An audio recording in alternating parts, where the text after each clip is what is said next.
again, guys. We will continue the one we are reading. So, where are we? We are right here. When will continue. After that, we will continue yours too if we have time. So after here is the... Okay, we will now continue to read. They could see a large barrel where 7 dwarfs were practicing bobbing for golden apples. Nearby, 2 tiny pixie girls were busy wrapping one of their friends in glittery pink paper. What are they doing? Summer asked. They're getting ready to play Pass the Pixie, of course, Trixie said. It's a great honor to be chosen as the pixie in the package.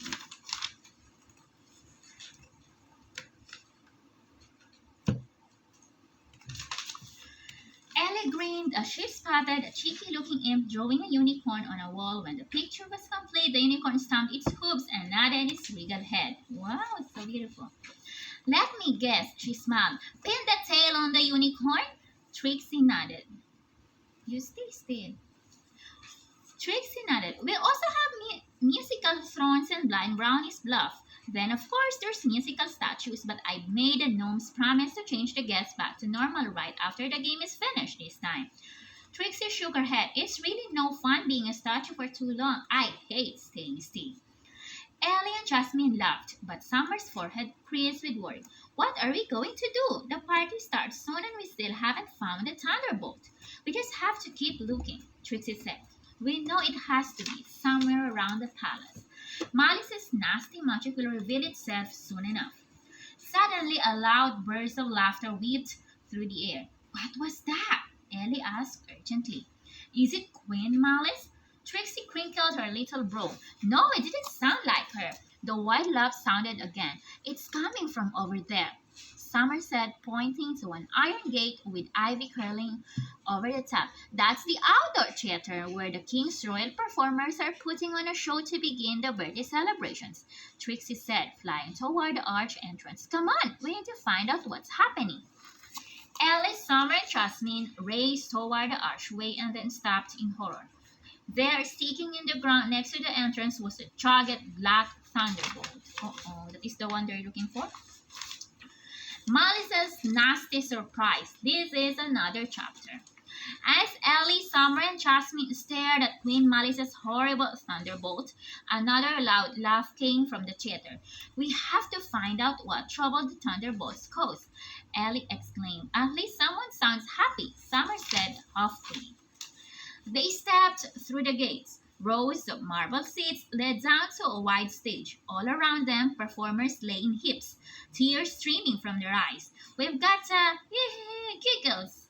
A leprechaun managed to squeak between screeches of laughter. And, we don't know why. The little man held his aching sides.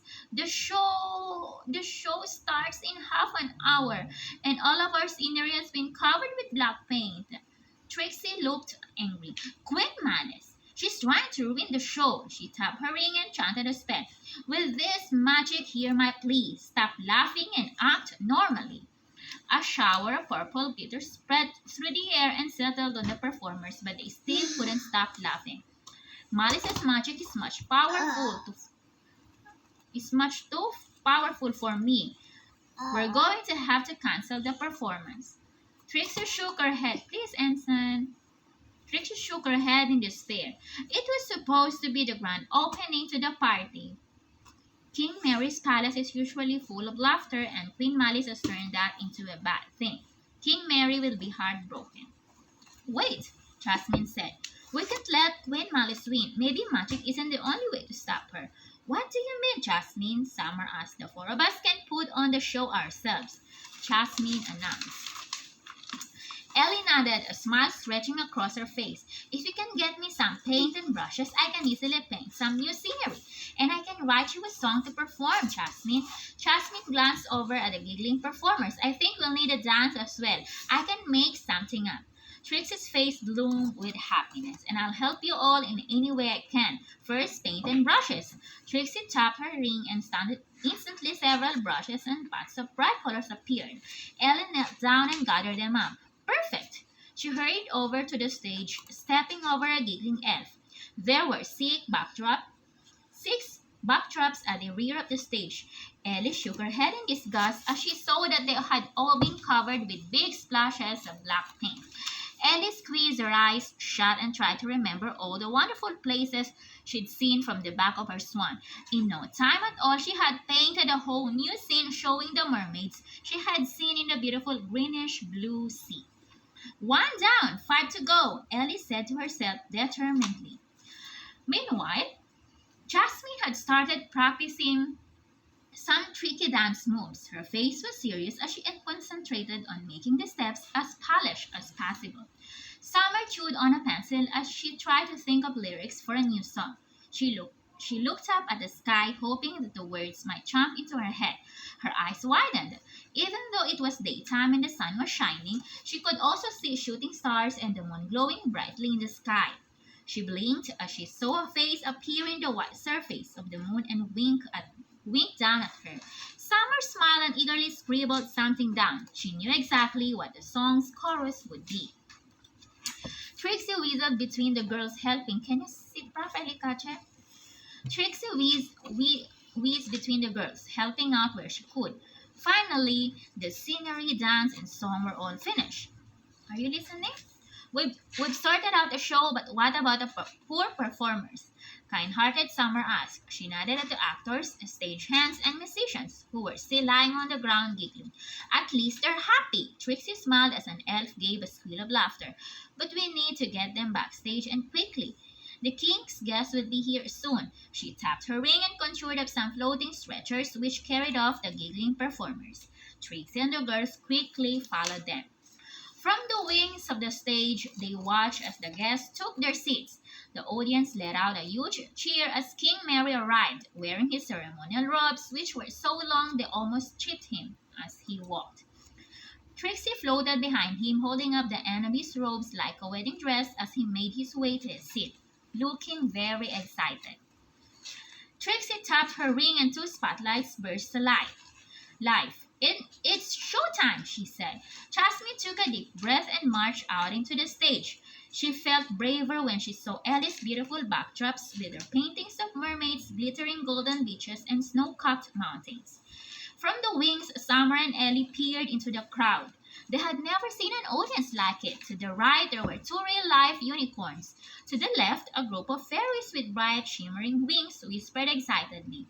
In the front row were the youngest pixies, elves, dwarfs, and imps. On the stage, Jasmine didn't have long to take it all. She had to start the show. Thank you for coming here from all over the Secret Kingdom, Jasmine called out. Welcome to the start of King Mary's birthday party. She threw her arms wide just as she'd seen performers do on TV.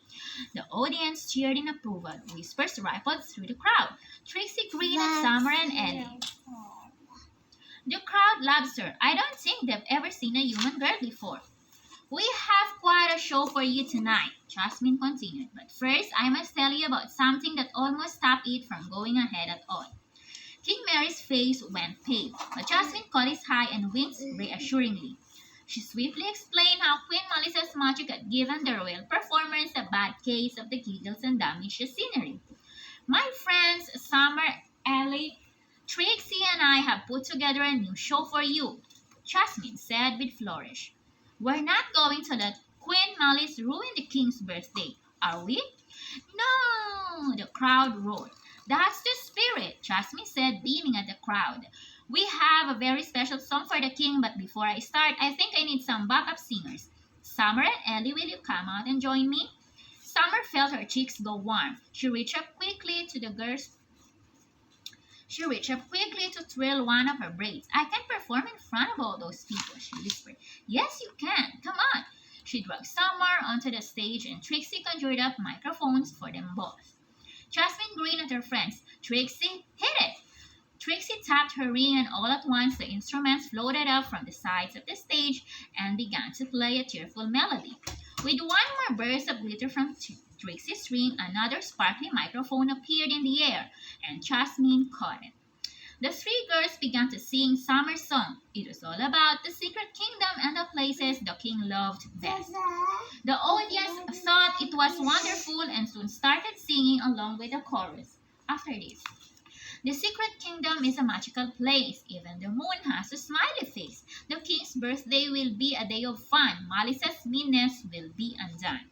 While the instruments kept playing, Jasmine handed her microphone to Ellie and began her dance routine. Her dark hair whipped all around her as she skipped across the stage. The crowd clapped wildly in approval. Ellie gave Summer a big grin. We've done it! We've stopped Queen Malice from ruining the party and splat! Ellie was interrupted by something hitting the scenery. Uh-oh. She and Summer looked up. Six strange-looking creatures with spiky hair, bats-like wings, and ugly faces had swooped down into the open-air theater. Riding on mini thunderclouds, their eyes were shining with mischief and their mouths were twisted into angry skulls. Jasmine hadn't noticed them yet because she was far too busy dancing. But Summer could see that in their hands they held big fat raindrops which they began hurling toward the stage. Trixie, Summer hissed, beckoning to the pixie who was hovering nearby. Who are they? Oh no! Trixie's face fell. Those are storm sprites, Queen Malice's servants. The pixie looks worried, and if we get hit by one of their misery drops, we'll be made as sad and mean as she is. We've got to stop them, Ellie cried. Summer nodded and looked over at Jasmine. A misery drop was whizzing straight toward her. So we will end up here? What do you think will happen to the girls and to the other pixies? So we will soon have it tomorrow. Until next time, we need to end up here. See you again